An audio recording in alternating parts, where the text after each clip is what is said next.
Professores Brasolex, está para mais um vídeo aí. Esse vídeo eu vou fazer algumas análises aí de algumas coisas que eu vejo em cinema, né? Não cinema, propriamente mais, Netflix, ou filmes que eu eventualmente vi na televisão. Eu vou falar rapidamente sobre um filme que é o Ghost Lab, né? E nesse Ghost Lab, a história... Não vou falar do filme, nem vou exatamente fazer uma resenha do filme, nem nada disso, mas vou até de certa forma como eu fiz com coisas ouvidas e vistas, né? Mas eu vou fazer lá no Ghost Lab, pegar apenas uma cena específica e trabalhar com essa cena, que ela poderia eventualmente encaixar alguma coisa na minha vida, independentemente do objetivo ser para mim ou não. Se eles fizeram um filme asiático, coreano, não sei. Mas poderiam, de alguma forma, fizeram com o objetivo de ferir o Alex de alguma forma? Não sei, vai saber. Pode ser que sim, pode ser que não. E, na hipótese do filme de algumas cenas não terem sido feitas para mim, que talvez seria uma grande megalomania, mas pode ser verdade. Eu vou dizer porque que em um outro ponto eu não concordo com, ou pelo menos complemento a visão de algumas cenas aí do Ghost Lab.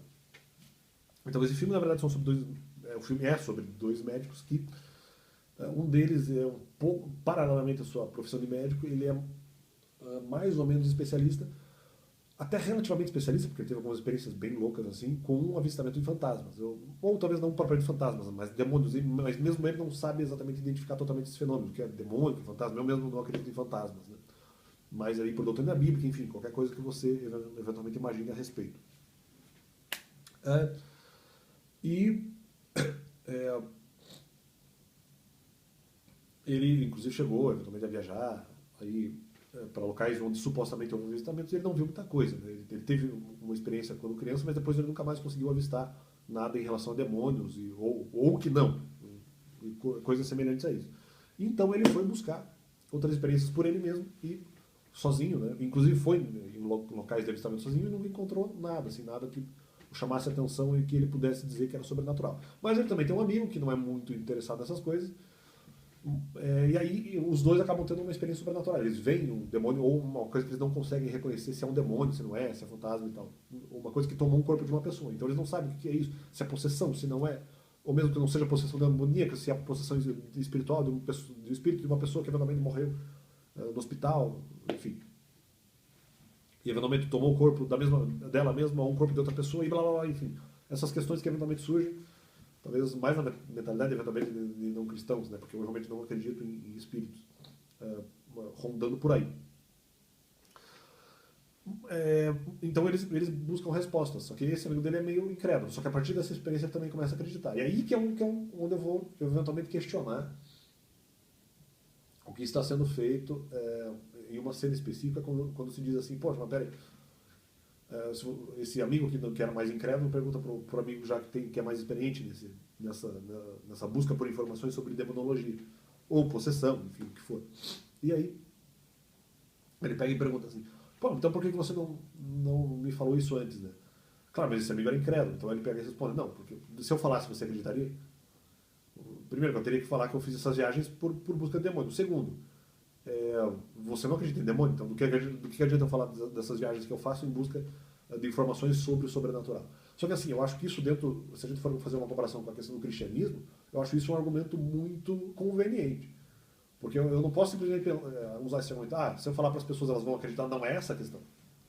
A questão é, se eu sim, eventualmente falar alguma coisa sobre conhecimento para pessoas. Talvez essa é a ideia do canal, falar de conhecimento evangélico para pessoas. Sim, a pessoa pode se converter a partir disso. Se eu falar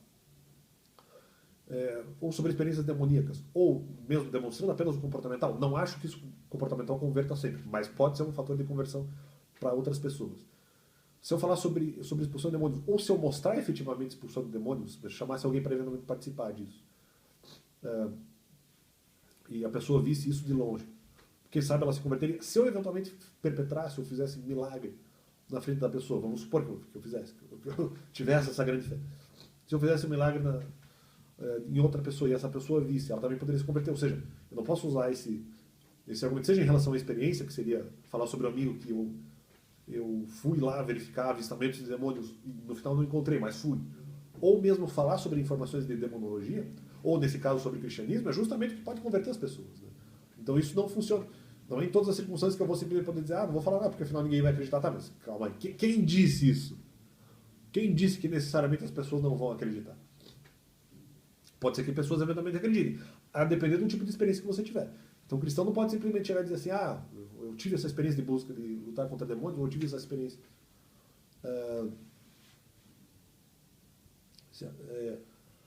de conhecer a palavra. Isso não me impede eventualmente de falar para uma pessoa incrédula a mesma coisa e eventualmente de mostrar experiências da vida dela. O que pode realmente levar a conversão de uma pessoa, ou pelo menos levar a reflexão dessa pessoa. Né? Porque de repente, se ela não se converte hoje, quem sabe se converte amanhã também com base naquilo que eu falei para ela. Ou em uma experiência que eu a convidei. Então, no caso da questão da demonologia, no final que você acreditaria? Depende, aliás, nem faz sentido, porque se ele tivesse levado o amigo numa dessas experiências, convidado, de repente o cara até iria. De repente, só para provar que não. De repente, até que não. Talvez até para isso. Ou mesmo para mudar a própria opinião dele, se eventualmente houvesse um avistamento. Mas, assim, sobre informações, eu acho que não funciona exatamente desse jeito, né? Porque talvez pela troca de informações é justamente aí que você pode tentar eventualmente converter uma pessoa, ou mesmo que seja pela própria experiência, pelo ver para crer, né?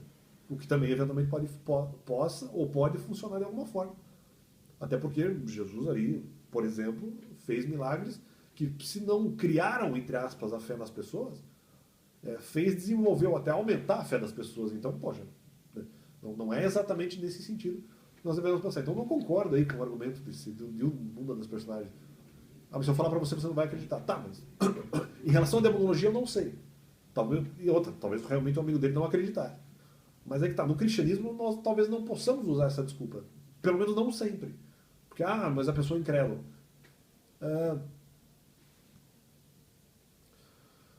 Independente, talvez por alguma experiência que eu transmita, ou de conhecimento, de sabedoria, ou de experiência prática, ou se eu fizer a pessoa ter uma experiência prática junto comigo, quem sabe possa gerar algum fenômeno aí de conversão. Então,